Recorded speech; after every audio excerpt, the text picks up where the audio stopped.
we start, but we're very excited to bring you this Juneteenth focused webinar.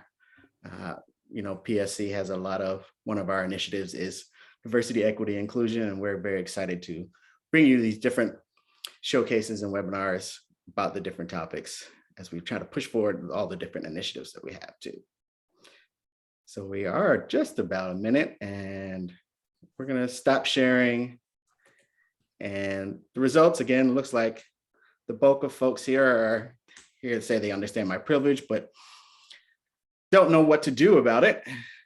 A few have a strong understanding, and again, another few that have, I am beginning my journey. All right, that's good to know. Well, I am going to jump right into it. And for those of you who may be joining us for the first time, PSC is a nonprofit organization founded in 2013, and our mission is to advance business through environmental and social practices. We have a vision for a vibrant, collaborative pet industry that has a positive impact on the communities where we do business. A little bit more about us. We are a movement of retailers, distributors, manufacturers, and brands working together to measure, improve, and celebrate our environmental and social impact. Originally founded, like I said, in 2013 with 8 members, we are now a global organization with nearly 200 members on every continent except for Antarctica. We wanted to make sure that it's important to note that there are 2 primary ways that we help our members.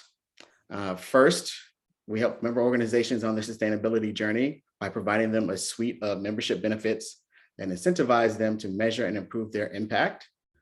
And second, we look to areas of impact that are too large for companies to solve on their own. A little bit of webinar etiquette. Just reminders that microphones and videos off. There's a Q&A feature at the bottom of the screen.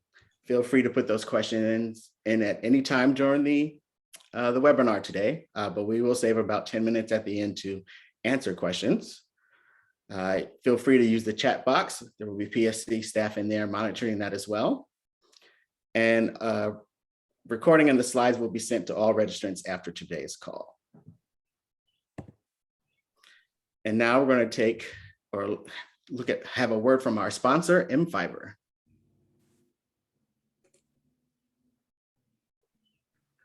My name is Dustin Dover with mFiber. I'm very excited to be a part of PSC's growing webinar series. It's important that we all continue to grow in our sustainability journey. Oops, sorry about that. My name is Dustin Dover with mFiber. I'm very excited to be a part of PSC's growing webinar series. It's important that we all continue to grow in our sustainability journey, and the Pet Sustainability Coalition is dedicated to offering the education our team needs to pursue that goal. At mFiber, we are a vertically integrated ag business that provides the most sustainable fiber for pet food. We have worked with the Pet Sustainability Coalition on a life cycle analysis to demonstrate just how sustainable our ingredient is. I believe that documented success brings value to the end consumer, and the Pet Sustainability Coalition has the tools to help us show our progress. Join us over the next few weeks as we continue to grow in our education with this Pet Sustainability webinar series. And if you're looking for the most sustainable fiber in pet food, shoot me an email, ddover@mfiber.net. I would love to visit with you. Thank you, Dustin. Before today's important webinar, PSC just wanted to read this statement. I take one moment here. PSC is committed to recognizing, addressing, and eliminating all forms of racism, discrimination, and injustice. We commit to engaging with stakeholders to fight oppression and bias while promoting equity, acceptance, and inclusivity. By leveraging our influence, PSC will take actions to identify, discuss, challenge, and educate ourselves on issues that prevent creating real change within our organization, industry, and community. PSC knows that confronting racism and inequality is a long journey that requires sustained action to eliminate. We recognize our own shortcomings and commit to monitoring and building upon our values to help develop and promote a more diverse, inclusive, and ethically unbiased society. We encourage and support all of our members and partners to join us in this endeavor.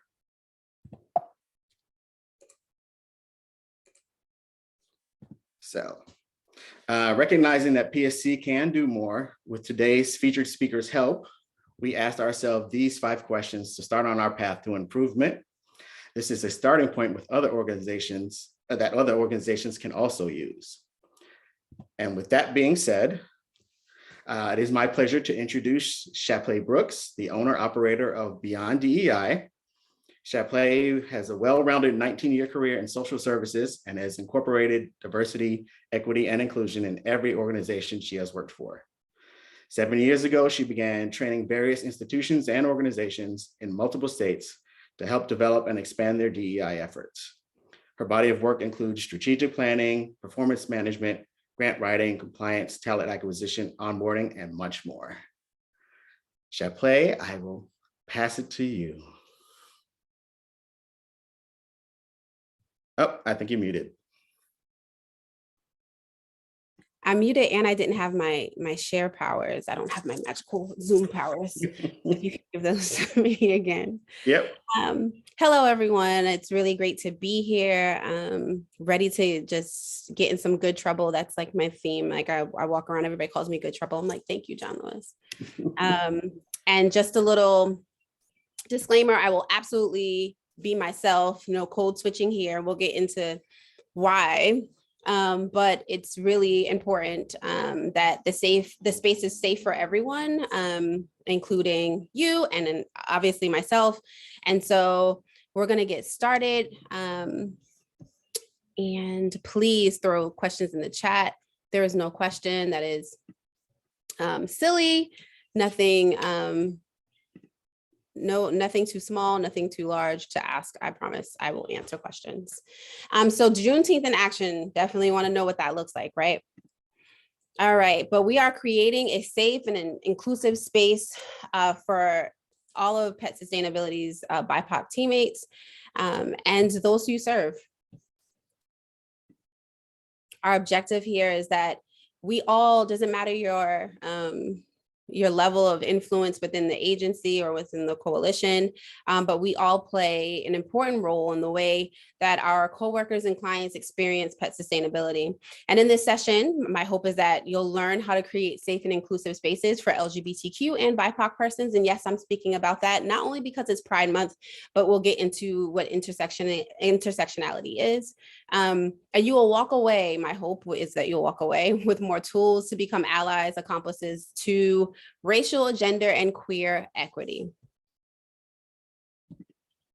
So what is Juneteenth? Let's start there. I want to make sure that before we speak about Juneteenth, in terms of intersectionality, this is Pride Month, absolutely. And this is also Juneteenth, and we're here for Juneteenth. And I'm going to tell you just a little bit about intersectionality and what that looks like for people like me. I am a Black queer woman, and I have many other intersections that aren't relevant to this conversation, but 2 of my intersections are marginalized. And I always tell people, you want to free the most marginalized person in the room and everyone else becomes free. So some of well, 3 of my my intersections are marginalized right now. If we're thinking about women, and we can all connect on this, Roe v. Wade, the fact that the threat of it is even becoming, for it to be overturned, has become an issue in 2022. That's a huge threat to that intersection, right? For me. Another threat to an intersection of mine is as a queer person. There was, a group of people, a gang of white supremacists on their way to disrupt a pride parade and to cause significant harm, right? So we are still oppressed in this nation as queer people. Black trans women are killed at a higher rate than any other person in the LGBTQ community. And we are that marginalized community within, right? And then I'm a Black woman. And part of the reason why we're here is why that is an oppressed identity of mine. And so Juneteenth is the oldest nationally celebrated commemoration of the ending of slavery in the United States. And though we have done this, excuse all the things that are passing by. So sorry. See, working from home is interesting. Okay. Because this happened in Galveston, Texas, and it originated in 1865, the observance of June 19th is an African-American Emancipation Day for us, and it's spread across the United States and beyond. And it's really important to think about the freedom in a very different way, because are we free? Yes, we're free-ish. That's what we like to say, right? There are so many other places that we aren't free. So let's get into this. What is individual racism versus institutional racism? And we often think about ways that BIPOC people are oppressed within an organization as, this person being yourself being a racist. And so let's look at the difference between the two. And we'll get into some of the ways that those things happen. But also, we have to acknowledge, again, it's passing by, excuse me, and we have to acknowledge that they are very different, right? So individual racism is a result of ideological racism, and that is racism that informs interpersonal interactions. That means one person takes a racist action against another person.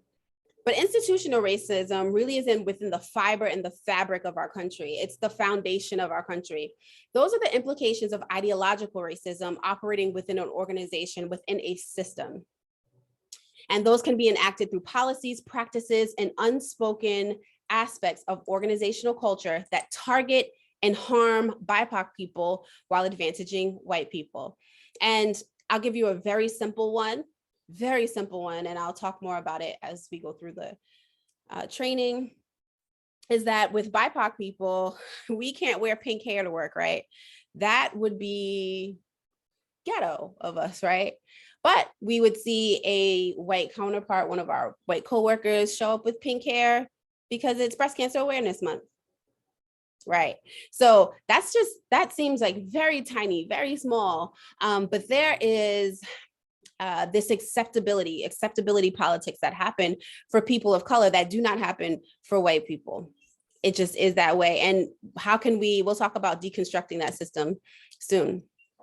I want to get into this racial trauma.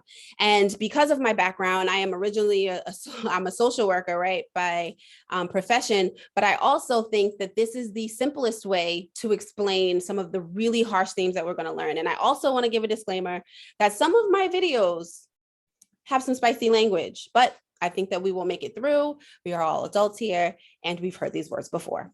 So let's get into it. Racial trauma, or race-based traumatic stress, is the cumulative effects of racism on an individual's mental health and physical health. I went through my intersections, and if we're thinking about it, my intersections being Black, queer, and a cisgender woman, all three of those are oppressed intersections. So imagine the trauma, the cumulative and compounded trauma that I may face, right? That's really important to think about when we're thinking of, especially when there's like the oppression Olympics that start to happen, when we start to think about different marginalized identities. So I want to get into a couple of things, and I want to make sure we leave room for questions and time for questions, but I'll start with this video, and hopefully we can get through all of our videos, but I'll start with racial trauma. You can have a job, you can get educated, you can do all of the right things that we're told to do to achieve the American dream. But in this country, as a Black person, none of that will protect you. There's absolutely nothing that can protect me, anyone in my family, anyone that looks like me. A year ago, we watched George Floyd die on camera.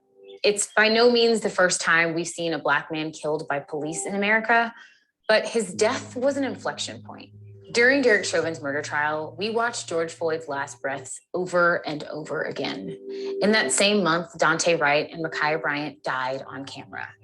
It was an exhausting reminder that the outcome of that trial didn't make it any safer to be Black in America. Living with that reality on a daily basis isn't just emotionally exhausting, it's also physically harmful. In this episode, we're going to tackle racial trauma, what it means, what it does, and how to cope with it as a Black person. I'm Nicole Ellis, and this is The New Normal.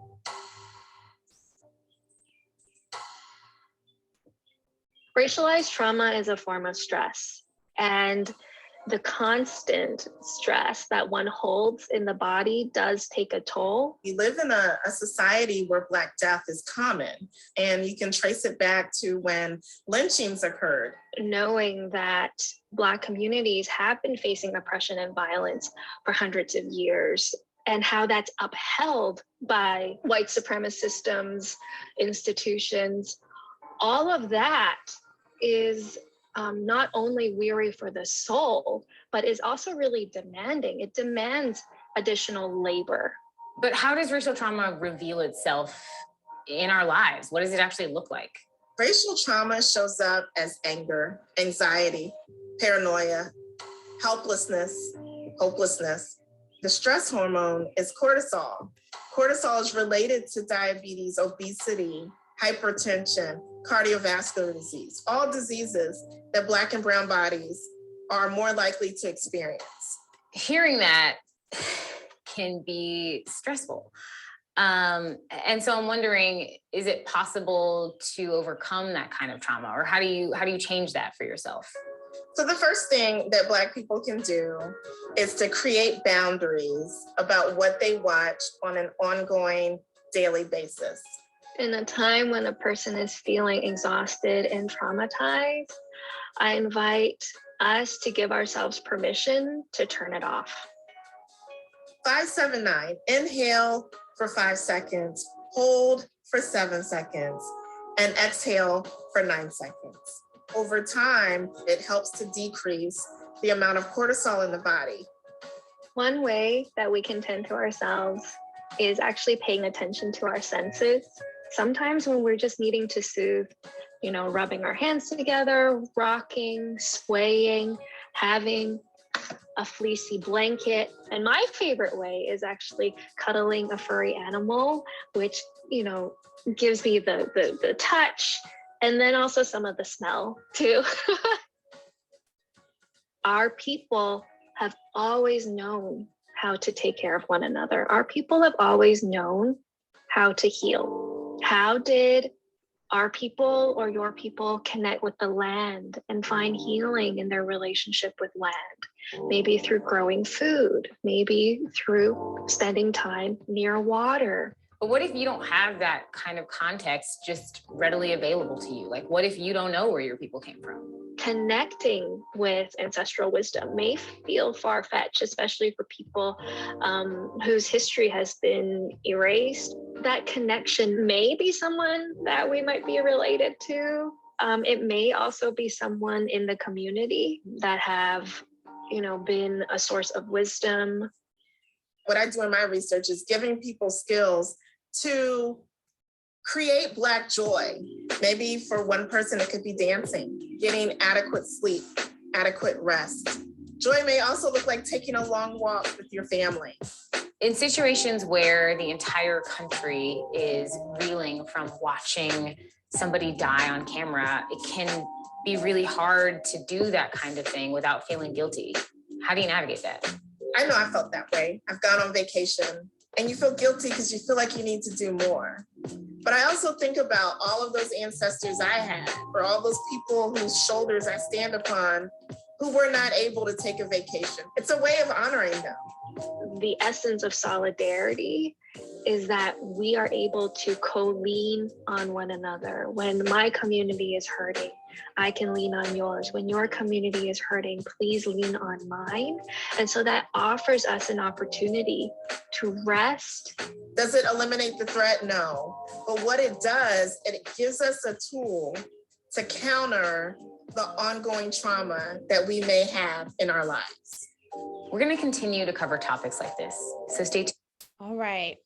So I wanted to show that video for a couple of different reasons, You can because have I believe a job, that you can one, get we don't educated. know how to rest. from compounded grief, but also it gives us, especially when I'm thinking of Juneteenth in action, of course, I think of it for our allies and our accomplices, but I think of it for Black and brown people, for BIPOC people, and how to rest and how to breathe and how to love on yourself as you continue to move through your life, and even with your intersections.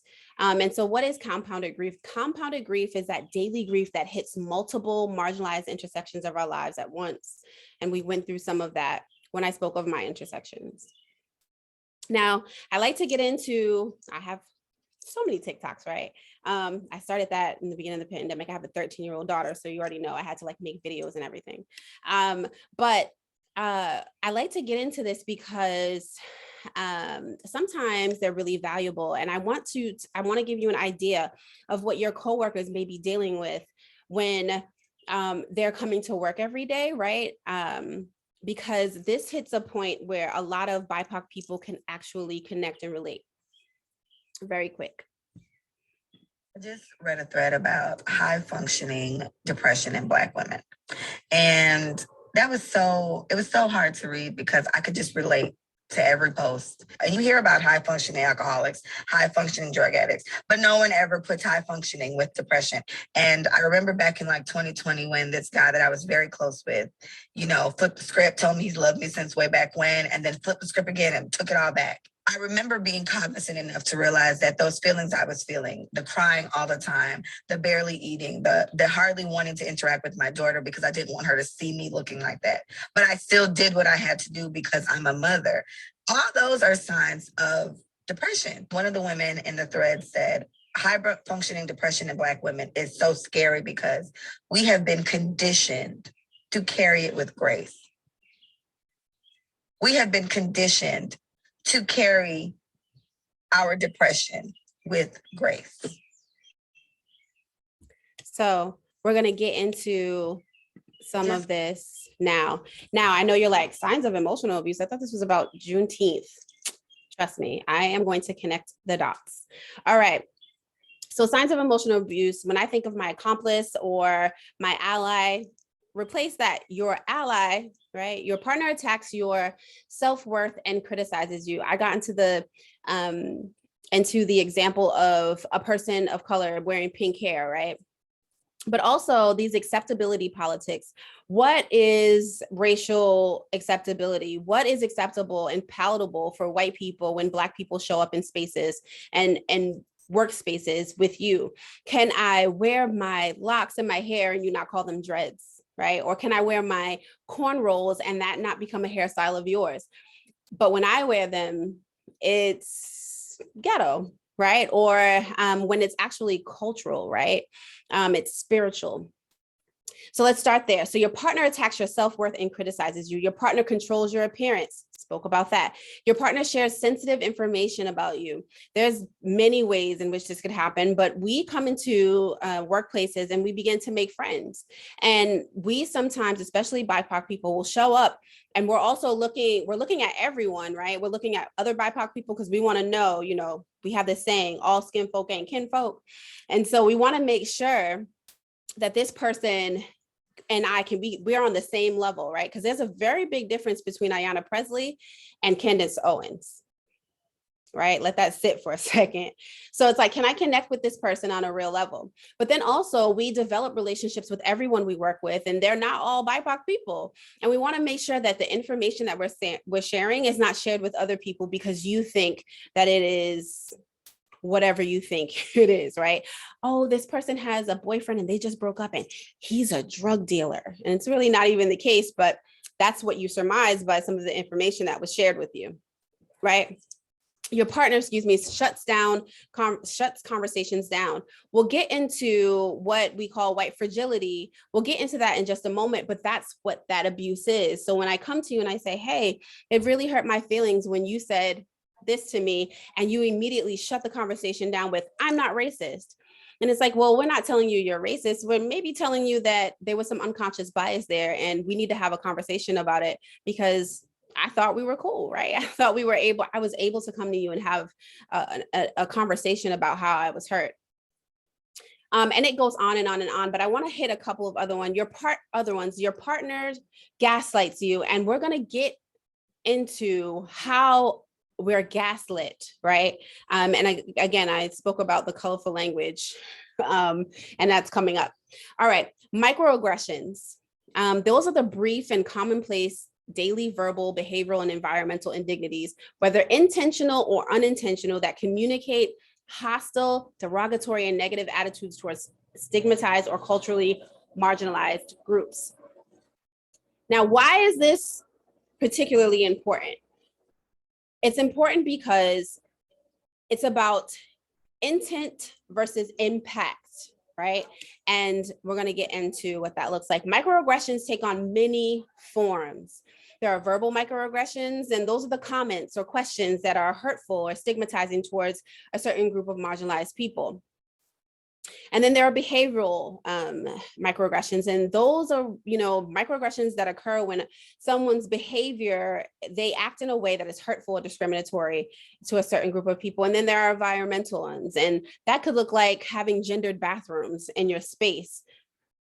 It's as simple as that. But all of those things put together, and they create this toxic work environment. What are the types of microaggressions? One, microassault. And a microassault is when a person intentionally behaves in a discriminatory way while not intending to be offensive. Think about it. That's a racist or transphobic joke that's told, followed by "I'm just joking," right? They usually start off where there was this person, and this person, and this person in a bar. Nobody wants to hear that. Okay, micro insults. A micro insult is a comment or an action that is unintentionally discriminatory, like "I don't see color." I have a question for you. Who does that benefit, right? It does not benefit me that you don't see me, because if you don't see the color that I represent, then you don't see the systems that are set up against me. And then how can you say you're my ally if you do not see me? And I always say at the end of this, like, how could you not see me? I'm cute. You don't see this? Oh, it's melanin? Okay. All right, micro invalidation. A micro invalidation is when a person's comment invalidates or undermines the experiences of a certain group. And that can look like, well, we didn't see the whole video. Was this one resisting? Yeah. All right, gaslighting. Right? Gaslighting is manipulating someone, right, by psychological means into questioning their own sanity. And I'm coupling this because I want you to understand what racial gaslighting actually looks like. When you think of a micro invalidation, it's incredibly important to think about what gaslighting actually looks like. When something, we're going to get into a video in a second, colorful language, but what that actually looks like with racial gaslighting. All right, here's my friend. Have you ever wondered why it's called gaslighting? Let's get into it. Because once you understand why it's called that, you'll understand exactly how and when to use it. It actually comes from a play from the 1930s called Gaslight, which was later turned into a film in the 40s called Gaslight. The play is about a husband and wife, and the husband doesn't like his wife anymore, and he doesn't want to be married to her anymore. But back then, you couldn't get a divorce, so what are you going to do? Why, have your wife committed, of course. It's important to note that back then there was not electricity, so everybody's light was controlled by gas gauges, and you would turn that up for a brighter flame, you'd turn it down for a dimmer flame. So this guy decides he's going to turn the gas gauge down just ever so slightly every day. And the wife, after a week of this, kind of notices, is it getting darker in here, or is it just me? Darker? What do you mean darker? It's not getting darker in here, it's definitely just you. Sure, maybe it is. So she goes about her business, and then he turns it up a little bit, up a little bit. Does it seem brighter in here? Brighter. Now it's brighter. No, it's not brighter. So then he keeps turning it down, down. She can't cook. She can't clean. She's running into things. She's burning things. I swear it's getting darker in here. Again, with this darkness, you're crazy. It's not getting darker in here. Look, I can read the paper just fine.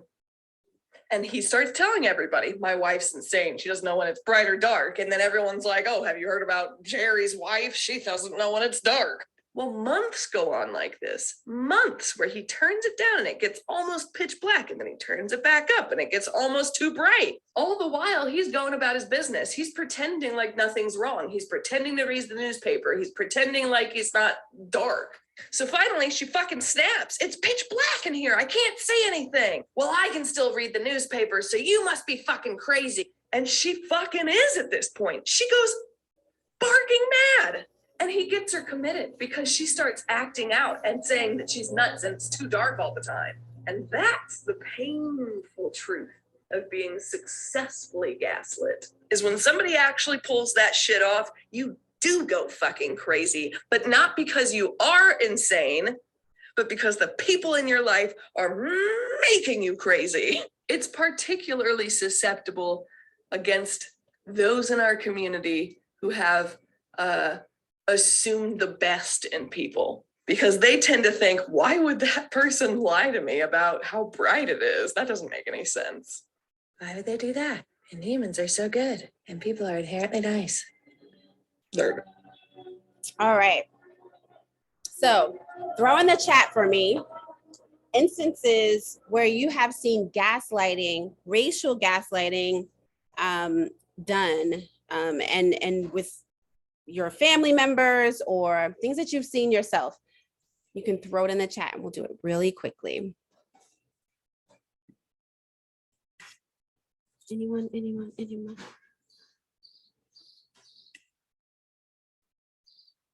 So we're looking for moments where we have seen some racial gaslighting.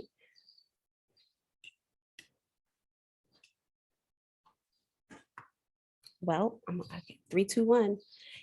We'll go back to it if you think of some. Have you ever wondered? All right. So what does that look like? It is a form of psychological manipulation that makes people of color question their own experiences, where we actually have to go to other people in our community or to people who are allies and accomplices and say, hey, is this me? Because we begin to start to think like, maybe, I am going too far.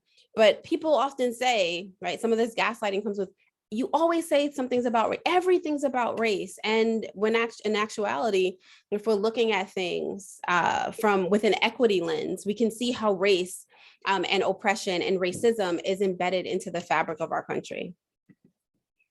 White-splaining.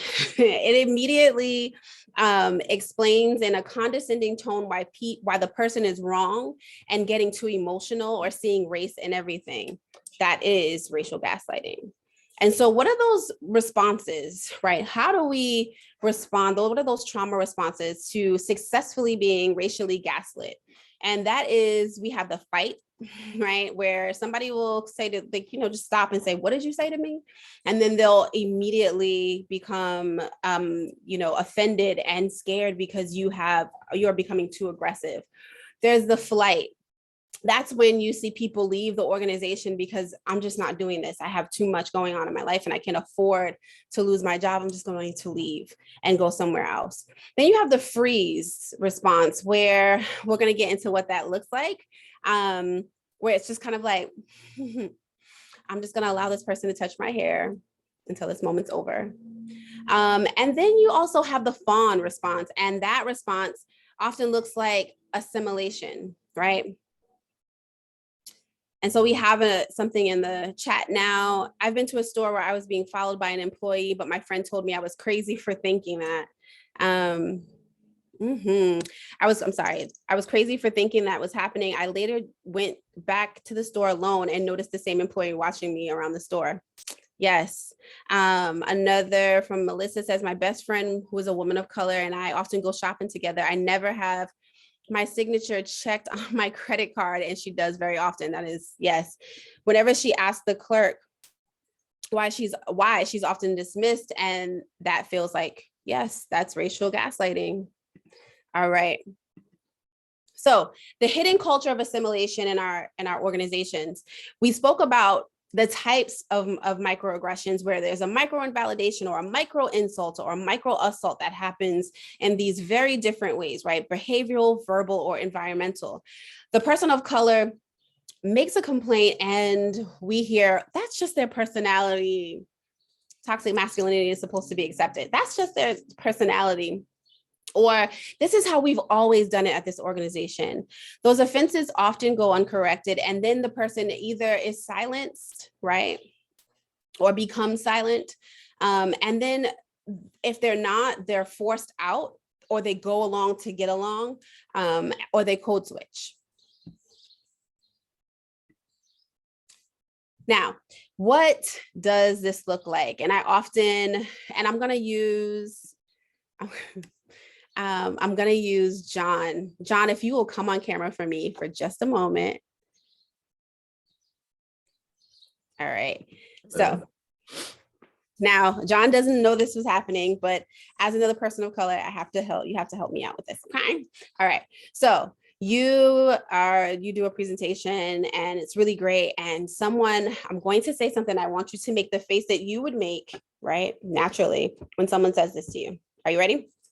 Sure. Oh, John, thank you for that. You're so articulate. Right. So for me, my face would be like this. Thank you, John, for being a part of this example. But let's talk about that. It's about, and we're going to get into reading the room, right?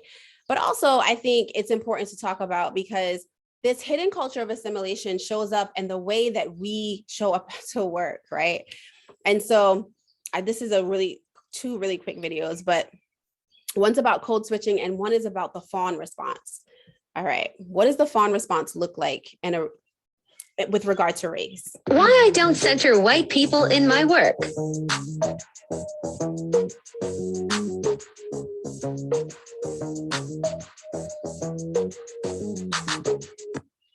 Being completely disrespected and just smile, right? And because you're taught that you have to be polite. And you have to, again, carry all of this with grace. So let's look what this is kind of funny. Let's look at some code switching at work. Okay. How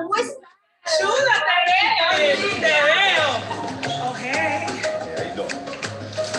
I'm better now. Oh, hey, Black Queen! Hey, Black Queen! How you doing, man? Get popping! ¿Qué lo que es, Gabriel? Hola, aquí, tranquilo, bien. ¿Tú sabes? Good morning. Hey. How are you? I'm good. How are you? I'm great. Good. How was your weekend? It was good. How was yours? I was good. I went hiking. Oh, that's fun. Yeah. Good. Have a good one. You too. So that's what code switching may look like. And I'm sure that you've experienced this where you see people can be their complete and authentic selves with other people. And then when they get to you, they don't know that they can be that comfortable. So what do? They code switch, or maybe they have experienced what it's been like to be around you and being their authentic self. And that wasn't accepted. Why I don't center white people. All right. So how does this show up and how can we see it and stop it, right? So I would like to go over this because it's super important. I think if we take race out of the equation, just the word race out of the equation for just a moment, we'll start to think about our everyday interactions with people. And that is how we can kind of move into a space of accountability. But once you throw race back into it, you'll start to see where this connects. Okay, so what does emotional intelligence look like? It's comprised of 4 different components, right? And so that's first one is self-awareness, that it's where you know and you understand your thoughts and your feelings. Like I know that I am upset when, right? And I know that I'm upset, right? I know that I'm anxious in this moment. Self-management, managing what you know about yourself, good and bad, and then have some constructive habit development. And what does that look like? That means I know that I'm on my anti-racism journey and I may not know everything right now. And maybe I do have some unconscious bias. And so I manage that by showing up in a situation and saying and seeing how I am, which is social awareness, seeing how I am affecting an environment and maybe the way that my words are affecting a person, like saying, you're so articulate, to look at that person's face, because we know that our body language speaks more than we do, right? And so we're going into a space and we're discerning that environment. And we're also using our own self-awareness to see how we are impacting others. And then we can get into that relationship management and say, hey, we're going to manage our relationships with other people by, and this is what it looks like. I walk into a room and I say, John, you did really well. And you are so articulate. And John makes a face like this. And immediately you're like, I'm offended. Why would he? I'm trying to be nice. I'm trying to give him a compliment. And then there's some self-management. Okay. I just said this to John. Maybe what I'm saying to him, because what is articulate, that you have the ability to put words together and form a sentence and present information. That is not a compliment to a person of color. We already know that we can do that, but thank you, right? So maybe in your mind, you're like, okay, I'm offended, but I'm gonna take a moment, I'm gonna step back. Okay, because I know that I'm still on this journey. Social awareness, I've looked at his face and I'm like, hey, okay. Now what's the relationship management? That looks like, hey, John, it looks like I may have offended you in this moment and I am on an anti-racism journey. And if it is about that, I wanna know. And maybe you're not in the space right now to tell me, and that's cool. But because I care about you and I care about our relationship and I care about this, the work that I'm doing, I think it's really important to know when I've offended you. And so when you're ready, I'd love to have that conversation and take accountability for what just happened, because I would never want to do that to you, ever. That's emotional intelligence. And then accepting responsibility for what you're being told, right? All right, so this is some more colorful language for us. What does it look like when we do not do that, right? When we talk about white fragility, how does that show up? I'm unmoved by white tears. Most of us are unmoved by white tears because we don't actually think they're real. It's a performance. It's a switch that you turn on because you know that we have been socialized to see you as more human and of more value. So whatever it is you think and whatever it is you feel, we are supposed to respond to it. Y'all don't respond to Black women crying the same way. Nobody does. Nobody does. The minute a white woman cries, the world has to stop. Oh my God, what's wrong with you, baby? Black women cry, we could be rolling around on the ground screaming. And you are moved because you've been socialized not to see us as human beings. Fuck. Our tears don't matter to you, but a white woman, and y'all know that shit. That's why I'm not here for the fragility. You know that. And so you very deliberately turn the shit on as a way to avoid accountability. Yep. Purposefully. That's not fragility. That's manipulation. That's strategic. That's diabolical. That's not fragility. And so this notion of white fragility is supposed to tell us what? We're supposed to let you off the hook because you can't handle it? No, you don't want to. And every time we hold your feet to the fire, all of a sudden, Emma, God, I'm so sorry, I didn't know. You didn't have to know. And now that I'm trying to make you know, you want to cry so we can end the conversation. This is how you run away. So how do I hold you accountable if you're all up in your feelings? How come I don't get to be in my feelings? I'm sitting here telling you about generations of your people, your ancestors killing mine. How come I don't get to turn tears on and move you? Sounds like I should be the one crying, no? Sounds like those tears should be mine. Sounds like the fragility might be mine, but no, I gotta be strong. Look at me. I gotta sit here and this is the thing that really pisses me off. In your tears, you now expect me to hold your hand and rub your back and make you feel better because you're crying. Again, you're centered. Your experiences are more important than mine. That shit is diabolical. I'm not here for it. All right. Now, I invite you to breathe in.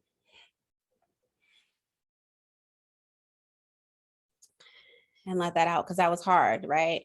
I know that is hard for people to digest, because if we're, again, taking race out just for 2 seconds and saying, hey, I may have some toxic behaviors. If I'm in couples therapy and my partner says something to me and I completely invalidate the way that they feel. And I said, hey, you know, when you did this to me, it really hurt my feelings. And then I say to my partner, no, I didn't. You do it all the time. And I start to point the finger in the other direction. Or I say that it didn't happen. gaslighting, projection, all of those things are showing up, right? And it's important that we see these things, these very basic, right, communication skills, when they show up, right, in the way that we treat our coworkers, the way that we treat clients, the way that we treat everyday people. It is important for us to take on that and heal and grow. All right, so what is the organization's responsibility? My questions I have for people: what elements of your diverse and inclusive community has a hidden culture, a culture that poisons the wells for staff of color? And do you even know what this is? What specific cohort support do you have in place for your new hires of color? And do employees have specific examples of isms?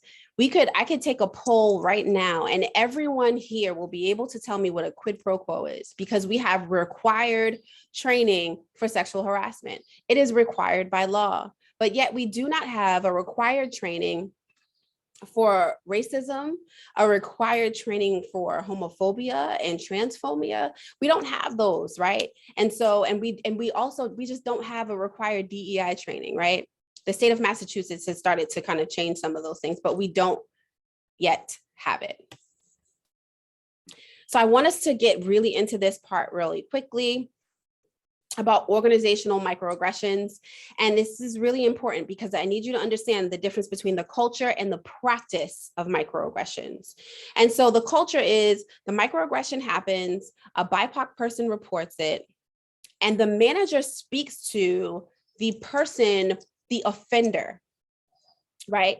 They don't speak to the BIPOC person, they speak to the offender. And then they come back to the BIPOC person and they explain away the behavior of that person. And then there's no corrective action for the offense by this other person. And so what happens to the person of color?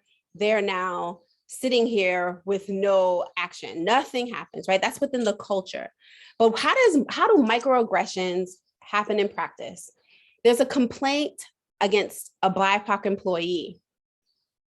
Leadership looks into this situation by speaking to the offended. So in the first example, they spoke to the offender, right? And now we're being spoken to as the offended. So go to the white person and say, hey, what happened here?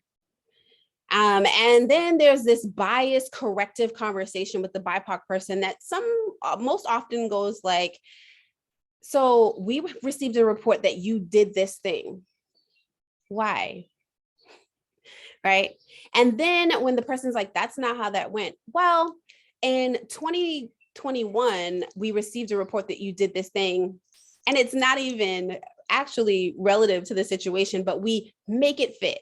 Right? And so all other seemingly similar situations are brought to the table, and then leadership marks the incident as a pattern of behavior. And that is how microaggressions, racism, unconscious bias shows up in the practice of an organization. And that can't happen.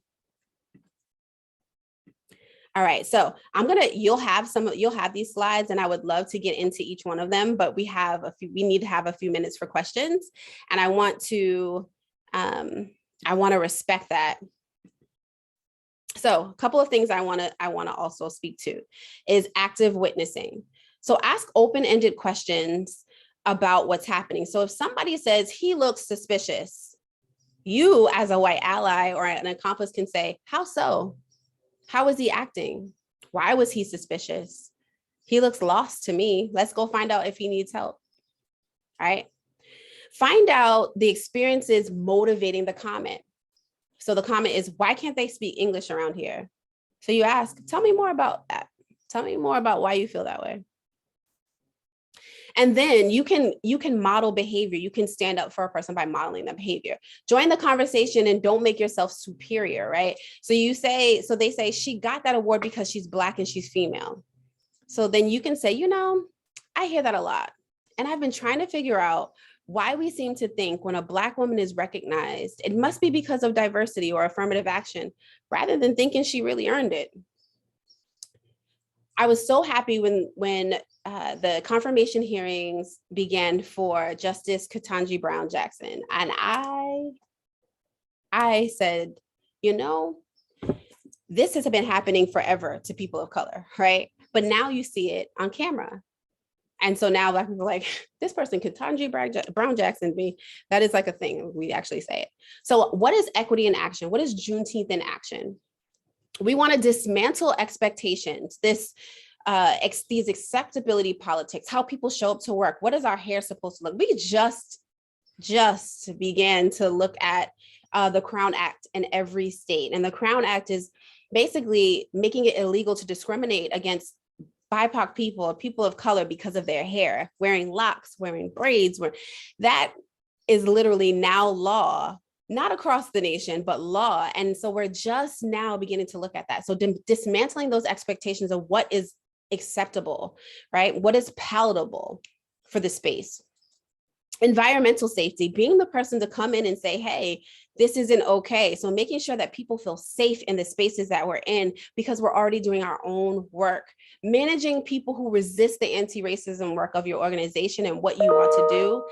Again, have some active witnessing skills and model that behavior. But most of all, we spoke about what racial gaslighting is about and what it means to go through conversations and having this emotional intelligence. And we have to practice that in our everyday lives, but also as accomplices and as allies, right? And I like to get into an internalized racism, but unfortunately we don't really have time because I want us to be able to ask questions. And if you want, you can start throwing questions in the chat if you have any. I'm gonna play this video right here for people of color, but also, I mean, it's really great for our allies. And this is kind of like a healing conversation to decolonize our minds. Hi, I'm Dr. Bertice Berry, and I need to tell you a story. It's an important story. I needed to have some repairs done, and so the technician came to my house. He took one look at me and exclaimed with shock, "I'm surprised that this is where you live, that this is your house." I said, "Sir?" He said, "On my drive back here, I said to myself, boy, white people sure do know how to find some beautiful hidden back in the way places." And I was sure that the person who lived here would be white. Now, the man saying this to me was a Black man, but I was no less bothered, shocked, amazed than if he had been white.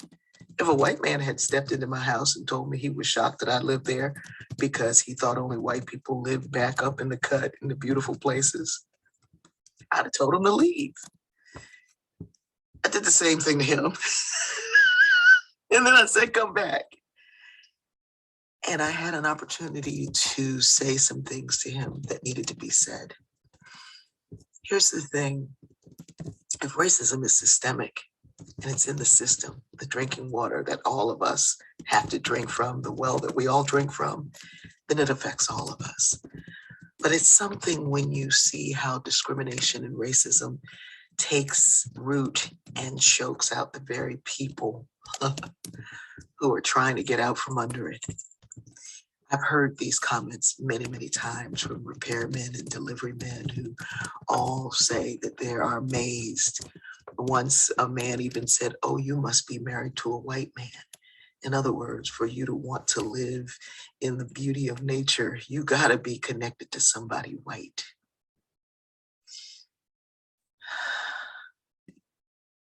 Internalized racism is very much a part of our existence, our being. We learn the same things, we hear the same things, we're fed the same propaganda that everybody else is fed. And when it comes time to believe that we are more than what was said over us or to us, it is a fight and a struggle to get out of that mindset. I remember once looking around for a bank officer and I couldn't find any because they were all Black. And that day, I really began to deal with the demon that was inside me that told me that you can only go so far, you can only do so much, you can only have so much because you are Black. I did my dissertation on colorism, the impact of Black on Black discrimination. And I found that we all have been bitten by this thing, coming to believe that somebody else is more beautiful, more wonderful, more capable, more intelligent, more. And it's not something that we just have to dismantle over there. We also have to dismantle it in here. Start here, and you'll find yourself looking for a better world for all people. That day, by the time that man left, he said when he goes home, he's going to start looking around for a beautiful place up in the woods. I do believe, like Ahmaud Arbery, like Judge Walmsley said, our definition of neighbor has to expand. And Ahmaud Arbery was looking the same way I do, through all the neighborhoods and all the places, and what's back here and what can be here, and how can this be mine, and is this beautiful, and who said it can't be mine? We all have to expand in our thinking. We all have to expand in our beliefs.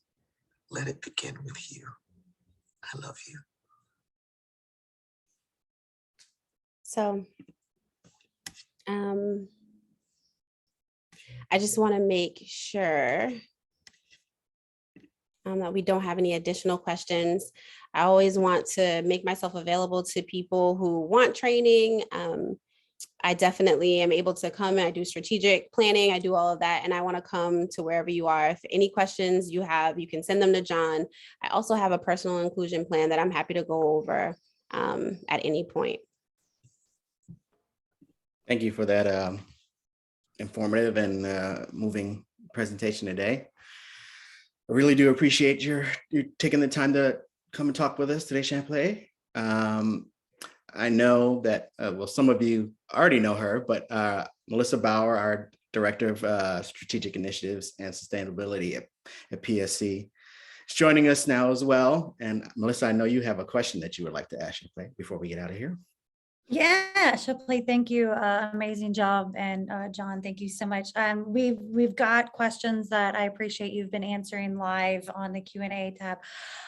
Shipley, I want to ask you a question. When PSC is promoting this kind of work and sharing this kind of work, and diversity, equity, inclusion is a strategic initiative, a lot of the things that we hear from people are, I really am passionate about this, I really care about this, but I'm so terrified of doing the wrong thing, I'm just doing nothing.